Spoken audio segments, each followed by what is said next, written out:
দর্শক, একুশে বই মেলার খবর জানাতে এই মুহূর্তে মেলা প্রাঙ্গণ থেকে সরাসরি যুক্ত হচ্ছেন সহকর্মী সুকন্যা আমির। সুকন্যা, একুশের সন্ধ্যায় একুশের মেলা প্রাঙ্গণে দর্শনার্থীদের ভিড় কেমন দেখছেন?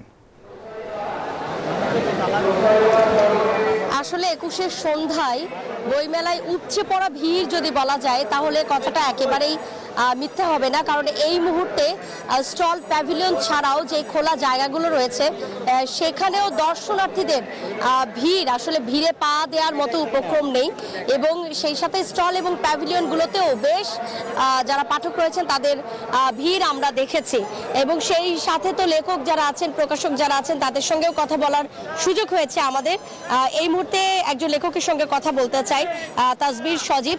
তিনি মূলত ব্যবসা সম্পৃক্ততা, আসলে যারা উদ্যোক্তা রয়েছেন, যারা ব্যবসা করতে ইচ্ছুক বা যারা মার্কেটিং এর সঙ্গে জড়িত রয়েছেন, তাদের উদ্দেশ্য নিয়ে একটি বই প্রকাশ করেছেন। ছোট্ট করে একটু জানতে চাই, পাঠক যারা আছেন তারা কি পাবেন আপনার এই বইটিতে? কোটি মানুষের আস্থার ভালোবাসায় 11 বারের মতো দেশের 1 নম্বর রেফ্রিজারেটর ব্র্যান্ড ওয়ালটন।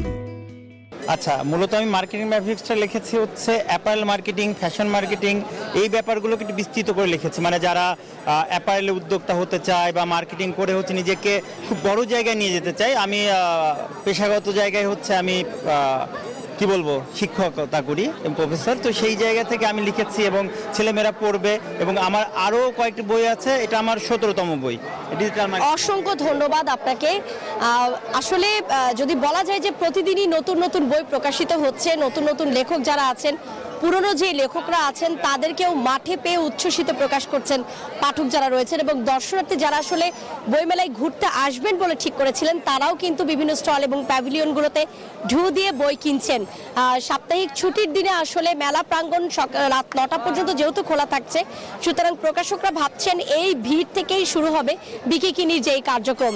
তো সোহরাওয়ার্দী উদ্যান প্রাঙ্গণ থেকে অমর একুশে বইমেলা নিয়ে আমার কাছে এই ছিল সর্বশেষ। ফিরছি স্টুডিওতে। সুকন্যা, আপনাকে ধন্যবাদ।